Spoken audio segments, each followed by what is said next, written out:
Hey, Mike. Hey, Andy. Mike, I understand we're going to talk a little bit today about some of the awesome speakers we have and panelists for Social Media 201. Yeah, absolutely. Andy, good morning. Darren, good morning to you. How you doing? Guys, I just got to tell you, we've had some interesting things happen with our panels in the last couple of days. So Visible Technologies has signed on as a sponsor for this event. And I just want to talk to two panels. We haven't really talked much about them. I'm not a fan of how I've titled them. The first panel is about next steps with social media. And on the panel, we have four different people who are mavens in social media. And they are going to talk about, okay, you're in social media, now you're present there. What do you do? How do you actually turn that into a conversation? How do you engage with customers? So there's kind of this social media next steps. And I wanted to ask you guys, what were some of your initial steps into social media, and how did you start in that space? Andy, if you want to start. Sure. Oh, well, thank you. You know what? I started because my wife had actually been in it first. So my wife is actually, she's been blogging probably since 2003, 2004. Before I even met her, she was blogging, and she was doing the Facebook thing when it was still for college students, and she said, why don't you go on there? And I said, no, I'm doing mortgages. What do I have in common with college students? I mean, I was about 26, 27, so it's not like I was an old man, but I don't really have anything in common with them. They're all going to Lollapalooza and other things like that. Why should I go on there? She said, no, there's adults on there now. I said, oh, good. So that was sort of my beginning in social media. It was my wife telling me you should go on there, and I used Facebook ads for a year because I didn't really get what it was. I went on there once or twice, but eventually I went back and said, oh, this might be worthwhile. Nice. Darren, what was your foray into social media, and how did you get started? Mike, it's kind of a funny question. As for me, it started about 25 years ago. I was a bit of a geek, not that that's changed at all, but I love technology, not that that's changed at all. So what I did is, inspired by the guy who invented a BBS, one of these rudimentary social networks back in 1979, I built my own in 1984, and it's just a place where I would communicate and share thoughts, and others would dial in and comment and do the same. It was a blog, but we didn't have the web, so it was just a log. So nice. It was a chance to connect. But I'll be honest with you guys, when I really took it up a notch, in addition to that, was in the 90s. I began traveling a lot with business and making new acquaintances around the globe. By 2000, I set up a photo blog, and it said, hi, it's been so wonderful meeting awesome friends throughout my life. I want to make sure we could always stay in touch and I could always share what I'm doing.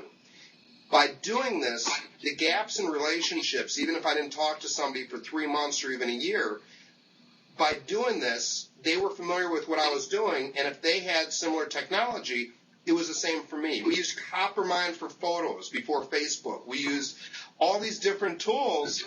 It was phenomenal to stay in touch and to share and collaborate. Even a couple fraternity brothers for the past 20 years have stayed in touch this way. That's great, Darren. Yeah, I started about a year and a half ago on Twitter, not knowing what to say, right? I show up, I'm like, okay, people are listening or whatever. What do I do with this?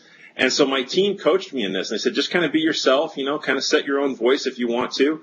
And different people need to approach that in different ways, right? Everybody gets involved in social media for different reasons. And so I'm very catchy. I talk about playing guitar. I talk about being a recovering drummer. I talk about my love and my Nutella infatuation.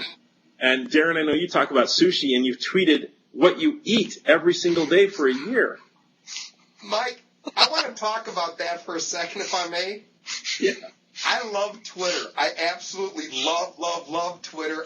I've been on Twitter since 2005. I left because Dell told me it would be a career-limiting move. And I rejoined in 2008. A resume-generating event was the second email that made me terminate that first Twitter account. And back in 2008, when Dell gave me an opportunity to re-enter entrepreneurship, I dove right into Twitter, and I made several different accounts. This is the part that I learned about transparency. And as I created an account of Darren the Sales Maker and Darren the Guitar Guy, overall, these personalities merged into one because that's what people really enjoyed, was the multi-threaded, multifaceted part of me. Because if I put out 20 different things, we'll start with 10 because I don't want to pull the feet up, then I like sushi. You know, I'm dating this woman. I'm a father. I like to work out. I like being outside. I'm into gardening. I'm into cooking. You throw all these things out there, and somebody will connect. Andy Nathan will say, I have a cat. Mike will say, I play music. You start there, and that is that first moment where people connect on that very awesome level of, I care about that too. Yeah, you throw out an area of interest, and suddenly you'll find people will follow you because they realize you're interested in the same thing they are, or vice versa. They connect to you somehow. And then that conversation goes in deeper. Yep. And not only I just don't that. remember. Oh, go ahead. I was going to say, Darren, I don't remember what connected you and I originally, but here we are. Think about this. The people who are speaking at this conference, how did we meet originally? We met on Twitter or through social media channels. Yeah, totally. The thing that I was attracted to when we first started talking, I said, wow, here's somebody who looks at life the way I do, with positivity. When adversity hits this man, he looks at the blessings in his life and he's grateful. And that's what I really liked about you, Mike, when we first met. It wasn't necessarily he's on Twitter, he's on Blogger. It was oh, wow, this guy really, really gets it. I like finding people who really understand things and look at it with similar perception. And Andy... Thanks, man. Andy's been the same way. Totally positive, upbeat every time we talk. You know what? It's kind of easy when you're around great people like you two. Thanks, man.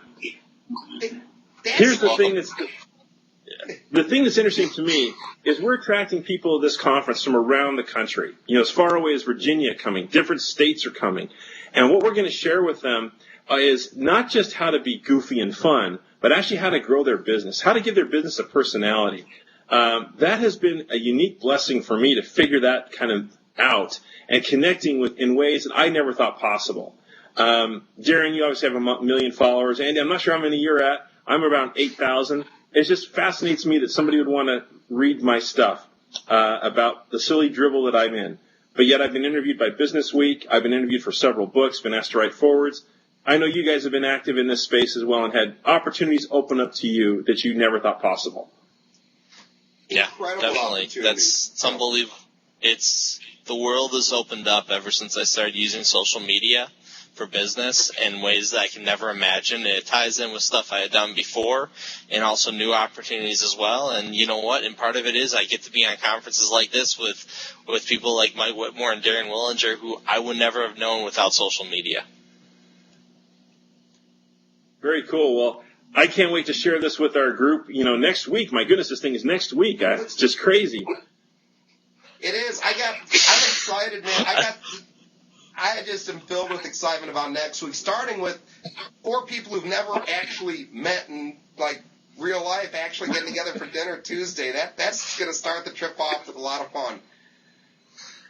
You bet, guys. I can't wait to see you. And Darren, tomorrow's call, let's talk some more about the great panels and stuff. I know I got to wrap. You probably do too, don't you? Yep, I'm going to hit a key here, and I'm going to sign off the recording part. But, guys, hashtag SM201. Everybody be there. It's going to be the event of the year. Do not miss out. Be there. Seattle next week.